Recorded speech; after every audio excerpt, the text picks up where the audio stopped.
Berita invasi asing tidak terlalu banyak disembunyikan. Berita ini juga diketahui oleh semua Tanah Suci Agung. Namun penyebaran berita ini juga sebatas ini. Pasukan di bawah Tanah Suci belum diinformasikan. Lagi pula, jika kekuatannya terlalu rendah, berita yang dipahami hanya akan menimbulkan kepanikan yang tidak perlu. Dan, itu belum langkah terakhir. Meski begitu, dengan berita itu, Tanah Suci yang tak terhitung jumlahnya dikejutkan olehnya. Sambil terkejut, di antara Tanah Suci besar, pembangkit tenaga berdarah yang tak terhitung jumlahnya secara sukarela bergegas ke kota Set. Tian. Untuk sementara, kota Set. Tian penuh sesak, dan sebagian besar pembangkit tenaga listrik yang datang adalah puncak yang dihormati dan bahkan pembangkit tenaga listrik.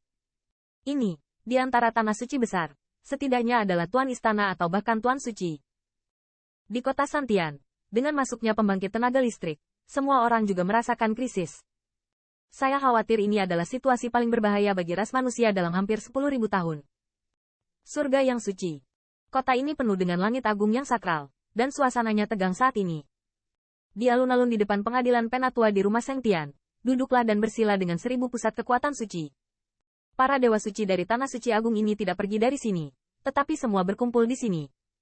Karena, kota Sengtian adalah garis pertahanan pertama untuk ras manusia. Jika Anda ingin melanggar ras manusia, Anda harus melewati kota Sengtian. Sengtianfu adalah pusat kota Sengtian. Hanya di sini mereka dapat menyumbangkan kekuatan penuh mereka. Pada saat ini, dari sekitar Set Tian City, ada juga pembangkit tenaga suci dari waktu ke waktu, yang dibawa oleh para Holy Lord. Saat ini, tidak ada Tanah Suci lain yang bersembunyi secara pribadi, semuanya untuk mengeluarkan kekuatan tersembunyi mereka. Pada saat ini juga terlihat banyak Tanah Suci dengan hanya satu keberadaan tingkat suci yang muncul saat ini, yang lain muncul.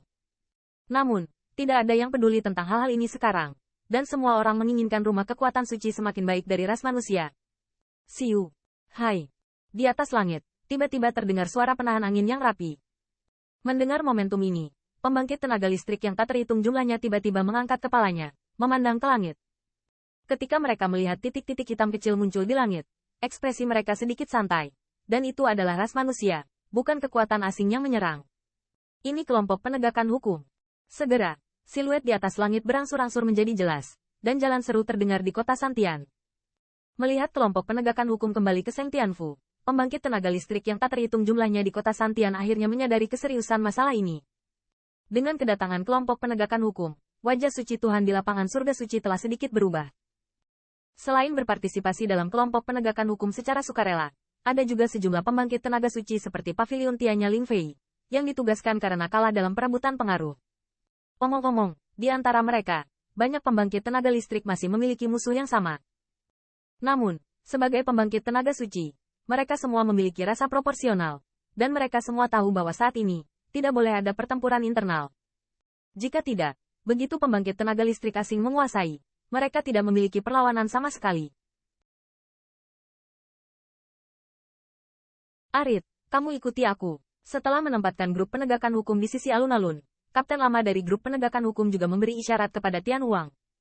Segera, keduanya berjalan langsung ke aula grup tetua di depan. Istana kelompok tetua sekarang menjadi pos komando sementara. Ada siluet di dalamnya, tapi ada lebih dari 10 cara. Namun, semua yang bisa berdiri di sini adalah puncak tertinggi ras manusia. Di meja bundar di aula, Qin Yichen duduk di posisi atas, dan Lu Linghan berdiri diam di belakangnya. Di sisi Qin Yichen 2, ada leluhur tua istana glasial besar dan leluhur tua Tianwu. Di samping mereka, ada guci raksasa dengan bulu pedang, dan elder kedua dari elder group. Di posisi lain, ada lelaki tua yang mewakili Alchemy Dao dan Holy Lord dengan 10.000 roh. Pada saat ini, suasana di aula besar juga agak menyedihkan, dan warna kulit setiap orang sangat bermartabat. Presiden, kelompok penegakan hukum sudah kembali. Dalam suasana yang begitu menyedihkan, suara pembangkit tenaga elder group datang dari pintu. Segera, dengan suara 2 langkah kaki, saya berjalan cepat menuju aula besar ini. Pemilik. Pengunjungnya adalah kapten tua dari kelompok penegakan hukum dan Tianxia.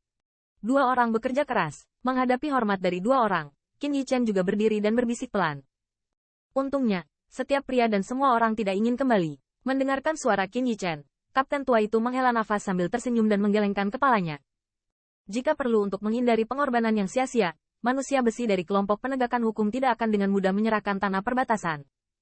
Dan, tolong tunggu dan lihat apakah kamu punya waktu untuk mengkhawatirkan kelompok penegakan hukum. Banyak dari mereka harus memiliki beberapa pembangkit tenaga untuk melihat apakah mereka dapat sepenuhnya menghilangkannya. Qin Yichen juga mengangguk ringan, seolah-olah dia mengharapkannya, katanya kepada lelaki tua di sebelahnya. Ya, Pak Tua, pergilah sekarang. Mendengar kata-kata Qin Yichen, Pillmaster yang suci mengangguk dan berjalan langsung menuju luar. Saat ini, bisa berkontribusi dalam balapan juga merupakan keinginan semua Pillmaster. Melihat hal tersebut, Kapten tua dari kelompok penegakan hukum segera membungkuk dan memberi hormat, dan juga memiliki ekspresi bahagia di wajahnya. Meskipun Seng Tianfu memperlakukan grup penegakan hukum dengan baik dan memberi mereka ramuan dan sumber daya, grup penegakan hukum menghabiskan setiap hari untuk menjilat darah, dan ada banyak sumber daya yang enggan mereka bawa tubuh, tetapi memberikannya kepada kekuatan di belakangnya atau beberapa junior. Lagi pula, di grup penegakan hukum, tidak ada yang tahu hari apa yang akan mereka hadapi. Kakak senior, bagaimana situasi di perbatasan? Segera, mata Qin Yichen tertuju pada gurun dan bertanya. Setelah mendengar ini, semua wajah perkasa di aula juga sedikit memadat, mata mereka memandang ke arah gurun. Kapten lama grup penegakan hukum belum banyak bertanya tentang grup penegakan hukum, dan kapten lama tidak ada di perbatasan sebelumnya, jadi hal yang paling jelas tentang situasi perbatasan adalah kelaparan. Sebelum kami dievakuasi, alien yang kami temukan memiliki setidaknya 40-50 saham. Di antara mereka, ada hampir 300 pangkat suci, dan ini seharusnya hanya beberapa yang maju. Mendengar gelar Qin Yichen, kekurangannya juga mengangguk ringan. Tampaknya rak Qin Yichen belum besar, dan dia juga menceritakan situasi perbatasan. Ekspresi semua orang menjadi lebih bermartabat saat mendengar kata-kata kelaparan.